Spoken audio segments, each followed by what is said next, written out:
Hello viewers, welcome to my channel 1111 Soul Reading.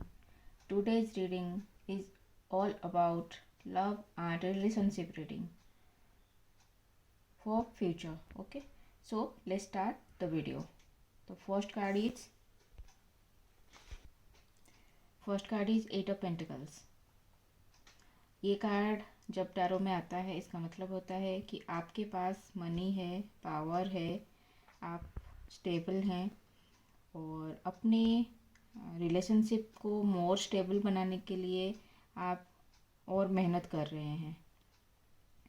और जो singles हैं, आप पुराने भूल से सीख के न्यू रिश्ते बनाने की कोशिश करें, सेम गलतियां ना करें। ये कार्ड बताता है कि आप अपने रिलेशनशिप में टाइम नहीं दे पा रहे हैं, आपके पार्टनर मूव अवे कर सकते हैं। सो प्लीज़ अपने रिलेशनशिप को टाइम दें। Second card is king of pentacles. इस कार्ड का मतलब है कि आपने जो पर्सन्स आपके लिए चूज़ किया है वो सही पर्सन्स हैं आपके लाइफ के लिए, और आप उनको जितना पसंद करते हो वो आपको उतना ही उस तरह से पसंद कर। सेकंड कार्ड है किंग ऑफ पेंटिकल्स। इसका मतलब है कि आपने आपके लाइफ के लिए जो भी पर्सन चूज किया है वो आपको उस तरह से आपको लाइक करते हैं जैसे एग्जैक्टली आप हो। ठीक है, एग्जैक्टली हु यू आर। आप उनके साथ ऑनेस्ट रहें, इमोशनल माइंड गेम खेलने की कोशिश ना करें, और आप जो एक्सपेक्ट कर रहे हैं उनसे कि वो मेरी मन की बात सुने और उस तरह से मुझे ट्रीट करे, वैसा उनके साथ मत कीजिए। बिकॉज़ वो आपके लिए बिल्कुल सही पर्सन है, आपके लाइफ पार्टनर है, लेकिन उनके साथ आपको लॉन्ग टर्म रिलेशनशिप में रहना है। तो थर्ड कार्ड है टू ऑफ स्वॉर्ड्स। ये कार्ड जब आता है इसका मतलब होता है कि आप किसी क्रॉस रोड पे हो, या फिर आपको कोई दोराहा पे आप खड़े हुए हो, आपको कौन सा पाथ चूज करना है आप डिसाइड नहीं कर पा रहे हो। तो जैसे ये मैंने बताया था कि लव और रिलेशनशिप का रीडिंग है आज, तो मैं आपको इसमें बताऊंगी कि आप क्रॉस रोड में हो एक रिलेशनशिप में। हमेशा आप दोनों के बीच में फ़ाइट होता है, झगड़ा होता है, और लेकिन कोई फाइनल डिसीज़न ले नहीं पाते हो। तो अच्छे से सोच समझ के आप ये रिश्ते में रहना है या वॉक अवे करना है, तो फिर आपको सोच समझ के डिसीज़न लेना पड़ेगा। उसके साथ में अगर आप सिंगल हैं तो आपको यहाँ पे 2 चॉइसेस मिलेंगे चूज करने के लिए। फोर्थ कार्ड है सिक्स ऑफ स्वॉर्ड्स। इस कार्ड का मतलब यहाँ पे है कि यहाँ पे सेपरेशन मुझे दिख रहा है। ये बता रहा है कार्ड कि आप परेशान हो गए हैं अगेन अगेन सेम आर्गूमेंट करके, तो उसकी वजह से आप यहाँ पे डिसीज़न ले लिया है कि मुझे सेपरेट होना है। तो आप पास्ट को ना देख के आप अपने फ्यूचर के लिए आगे मूव कर रहे हैं। इसका मतलब यहाँ पे है कि आपने मूव ऑन कर चुके हो उस रिश्ते से। पहले भी मैंने आपको यहाँ पे बताया था कि आप डिसाइड नहीं कर पा रहे थे, तो यहाँ पे ये फाइनलिटी है। ये एक साइकिल का फाइनल सर्कल होता है जो, तो ये यहाँ पे फाइनल आपने डिसीजन ले चुके हैं कि मुझे वॉक अवे कर लेना है।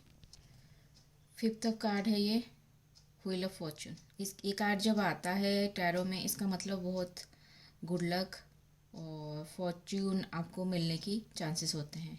तो अभी तक 4 कार्ड आए थे जिसका मतलब था कि सेपरेशन, फाइट, आर्गूमेंट्स, मिसअंडरस्टैंडिंग्स चल रहे थे। बट इस कार्ड के आने से आपको ये क्लियर हो जाता है कि जो प्रॉब्लम्स था वो एंड हो चुका है। यहाँ आप मूव ऑन कर चुके हो या फिर करना सोचा हुआ है। तो यहाँ पे मैंने बताया था आपको इससे पहले वाले कार्ड में कि आप ऑलरेडी मूव ऑन कर चुके हो, तो ये आपका यहाँ पे रिलेशनशिप में एक सर्कल कंप्लीट हो रहा है। ठीक है, तो यहाँ पे अवॉइड करें पास्ट को, और लाइफ में इंटरफेयर करने ना दें। आपके जो पास्ट लाइफ है उसको प्रेजेंट लाइफ में इंटरफेयर करने ना दें। यहाँ पे मैं आपको बताऊंगी कि और एक चीज़ है कि आपका अगर बॉन्ड है आपके पार्टनर के साथ जो और भी स्ट्रॉन्ग होगा। जो बैड सिचुएशंस था वो कंप्लीट हो गया है, अभी जो है और स्ट्रॉन्ग होने के चांसेस हैं। उसके साथ अगर आप सिंगल हैं तो आपको यहाँ पे आपको सोलमेट मिलेंगे। आपको खुद पता चल जाएगा कि वो आपके सोलमेट हैं। तो आप आपके इंट्यूशन के ऊपर भरोसा रखें। ये एक ऐसा कार्ड है कि इसका मतलब होता है व्हील ऑफ फॉर्च्यून, मतलब व्हील ऑफ कर्मा। तो यहाँ पे ये कार्ड बताता है कि अगर आप गुड वर्क करेंगे तो उसका रिजल्ट गुड ही मिलेगा। तो उसके साथ अगर आप दूसरों से काइंड रहेंगे तो वो आपके साथ वैसा ही बिहेव करेंगे। तो इसलिए आप जैसे डील करेंगे दूसरों के साथ आपको वैसा ही रिजल्ट मिलेगा। So no fighting. ये 6 कार्ड है, 8 ऑफ कप्स। इस कार्ड का मतलब होता है आप डर रहे हैं, या फिर आप यहाँ पे परेशान हैं कि आपके पार्टनर शायद आपको छोड़ के चले जाएंगे। शायद कोई पुराने जख्म है जो आपको वैसा सोचने के लिए मजबूर कर रहे हैं। तो लेकिन आप यहाँ पे वैसा मत सोचिए। यहाँ पे इस कार्ड आने का मतलब है कि ये एक न्यू चैप्टर स्टार्ट हो रहा है आपके लाइफ में। सो पास्ट को यहाँ पे आप जो आपके हार्ट ब्रेक हुआ था उस तरह से इसको मत लीजिए, क्योंकि जो हो चुका है वो दोबारा होने के चांसेस कम होते हैं। सो डोंट वरी, आप आगे बढ़ने की कोशिश करें, आपके साथ सब अच्छा ही होगा, बिकॉज इससे पहले आपका व्हील ऑफ फॉर्च्यून आ चुका है। ये 7th कार्ड है, सॉरी डेविल कार्ड। तो इस कार्ड का मतलब होता है कि रिलेशनशिप में कोई सेल्फिश है या फिर कोई अनफेथफुल है। तो ये आप हो सकते हो या फिर आपके पार्टनर भी हो सकते हैं। इस सिचुएशन में ये कार्ड बताता है आपको हेल्प की ज़रूरत है। रिश्तों को आगे ले जाने के लिए आपका यहाँ ट्रू नेचर शो करने की ज़रूरत है। अगर कोई ब्लाइंड स्पॉट्स हैं तो उसे करेक्ट करें, या फिर किसी से सजेशन लें कि मैं इस रिश्ते को स्ट्रॉन्ग कैसे बनाऊं और इसको आगे मैं कैसे मूव कर सकूँ। इससे ये सब सिचुएशन से मैं बाहर निकल के अच्छे एक फ्रूटफुल रिश्ते के लिए मैं कैसे आगे बढ़ पाऊँ। ये 8th कार्ड है, और इस कार्ड का मतलब यहाँ पे बताता है कि सिचुएशन स्पेशली डिफ़िकल्ट है, कोई सडन एंड होने के चांसेस है, हार्ट ब्रेकिंग है। और लेकिन यहाँ पे एक पॉजिटिव थिंग भी है कि डिफ़िकल्ट सिचुएशन हमेशा के लिए नहीं रहती है, वो फिर चेंज हो जाती है। जैसे मैंने आपको इससे पहले बताया था कि व्हील ऑफ फॉर्च्यून, जैसे आप ट्रीट करेंगे वैसे ही आपको उसका रिजल्ट मिलेगा। अगर आप अच्छे हैं तो अगर आपको हार्ट ब्रेक मिला है तो इसका मतलब उसकी कोई वजह होगी, मतलब उस रिलेशनशिप से मूव ऑन करके आप नेक्स्ट में जाने के लिए आपको यहाँ पे इंट्यूशंस मिल रहे हैं। आपको यहाँ पे फॉर्च्यून गाइड कर रहा है कि ये रिश्ते में जो आप हैं वो आपके लिए सही नहीं है। तो please move on and future के लिए आप अच्छी सोच के साथ आपके फ्यूचर को सिक्योर करें। ठीक है। ये 9th ऑफ सोर्स है, 9 ऑफ सोर्स। तो इस कार्ड का मतलब है इसी टाइम में आपका लव लाइफ में गड़बड़ चल रहा है। ठीक है, जिसकी वजह से आप दोनों के बीच में आर्गुमेंट्स ज़्यादा हो रहे हैं। इसी वजह से आप स्ट्रेस में हैं। ये प्रॉब्लम को आप बातचीत करके सॉल्व कर सकते हो। तो आप स्ट्रेस, ये कार्ड आपको बता रहा है कि आपको प्रॉब्लम्स हैं, स्ट्रेस हैं, आप स्ट्रेसफुल हो, हार्ट ब्रोकन हो, लेकिन आपको आपके पार्टनर को मिलके ये प्रॉब्लम को सॉर्ट आउट करनी है, तभी जाके ये प्रॉब्लम सॉल्व होगी और आपको रिलैक्स आप हो पाएंगे।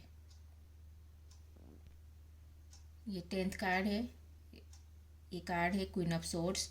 ये कार्ड रीडिंग में आने का मतलब होता है कि आपकी लाइफ में जो लेडी लक हैं वो बहुत सपोर्टिव हैं, आपको इनकरेज करेंगे, आपको पुश करेंगे कि आप अपने गोल को पाने के लिए कोशिश करें। यहाँ पे मैं सजेस्ट करूँगी कि accept the help and the support of your lady luck. यहाँ पे लेडी आपके पार्टनर हो सकते हैं, आपकी मदर हो सकती हैं, आपकी फ्रेंड हो सकती हैं, ये वाइस वर्सा है, ये जेंडर बेस्ड नहीं है। तो यहाँ पे आप अपने अगर आप कोई लेडी भी देख रही हैं तो आपके फ्रेंड भी हैं, तो वो भी आपके लिए लकी साबित हो सकते हैं। ये सेकंड लास्ट कार्ड है, किंग ऑफ वॉन्ड्स। यहाँ आप कॉन्फिडेंट हैं कि जिसे आप प्यार करते हैं वो भी आपको उतनी ही मोहब्बत करते हैं। लेकिन अगर कम्युनिकेट, ट्रस्ट, रेस्पेक्ट नहीं करेंगे एक दूसरे को, तो बात आगे स्टार्ट होने से पहले ही ख़त्म हो जाएगा। सो आप एक दूसरे के ऊपर ट्रस्ट करें। ये शायद कोई लॉन्ग डिस्टेंस रिलेशनशिप है, आप एक दूसरे को लाइफ पार्टनर बनाने के लिए सोचे हुए हो, लेकिन उसके साथ आपको यहाँ पे ट्रस्ट फैक्टर भी है, तो कम्युनिकेट में भी कुछ गड़बड़ हो रहा है। सो प्लीज़ कम्युनिकेट करें, एक दूसरे को ट्रस्ट करें और बात को आगे बढ़ाएं। ये आज की रीडिंग की लास्ट कार्ड है, द सन कार्ड। इसका मतलब होता है कि आपकी लाइफ में पैशन, जॉय, खुशियाँ आने वाली है। अगर लॉन्ग के लिए, नेक्स्ट स्टेप लेने के लिए, अगर आप दोनों रिलेशनशिप में हैं तो शायद ये आगे एंगेजमेंट या फिर मैरिज के स्टेप आप ले सकते हैं। आपकी बॉन्डिंग स्ट्रॉन्ग होगा। अगर कोई सिंगल अगर आप देख रहे हैं व्यूअर, तो उनके लिए ये मैसेज है कि कोई वंडरफुल पर्सन से आप मिल सकते हैं, या अकेले भी आप यहाँ पे लाइफ को सेलिब्रेट कर सकते हो। जैसे कि आपको अपने आप को बेटर ह्यूमन साबित करने के लिए फोकस करना पड़ेगा अपने ऊपर, या फिर ये भी हो सकता है आप कोई नई चीज़ लें। ये या फिर ये भी हो सकता है कि आपकी जॉयफुल ऑरा से आपके आसपास के लोगों को आप अट्रैक्ट कर सके। आपकी स्पिरिट यहाँ पे साइन करने वाली है, ठीक है। सो व्यूअर्स, आई होप आज की रीडिंग आप सबको अच्छी लगेगी। तो अगर आपको आज की रीडिंग अच्छी लगी है तो please hit the like button and please share the video with your family and friends. And अगर आप सब ने मेरे चैनल को सब्सक्राइब नहीं किया है, please subscribe to my channel. और इसका एक्सटेंडेड पार्ट मंडे को आएगा। Thank you.